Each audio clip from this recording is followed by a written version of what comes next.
Chapter 2. In silence, Johnny and the two men stared at the broken piece of green glass.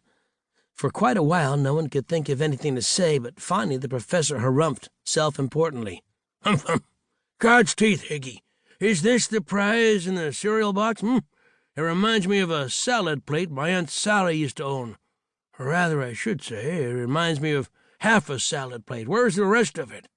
Father Higgins shrugged. "Search me. This was all I found. But you know, Roderick, I don't think this is a salad plate or anything so ordinary. The glass is heavy and, well, somehow it seems old. I bet it's a piece of stained glass from an old cathedral. Whatever it is, I haven't had a good night's sleep since I found the thing. I keep dreaming that my mother has come to visit me, and that we're sitting up late at night here in the study talking." Father Higgins sighed. "As you know, Roderick, my mother died several years ago, but I still keep dreaming that she's here. Maybe it's because there are a lot of things I wish I had said to her when she was alive. But I'm getting off the subject. Every night when I've had this dream, I wake up standing here in the study in the dark, and I had the piece of glass in my hands." Johnny gasped. "Wow, Father, that is weird," he added hesitantly. Do you sleepwalk a lot?" Father Higgins shook his head. "No, in fact, I've never been a sleepwalker in my entire life, until now.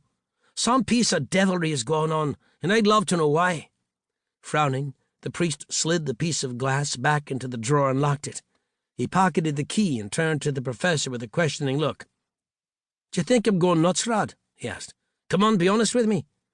The professor took a Balkan Sobrani cigarette from the box in his pocket and lit one. "I'd say you were the victim of some kind of obsession. You found that glass with a note on it, and then you started thinking about your mother. You were quarreling with her at the time she died, weren't you?" Father Higgins nodded sadly. "Yes. She didn't want me to be a priest. She wanted me to be a lawyer instead.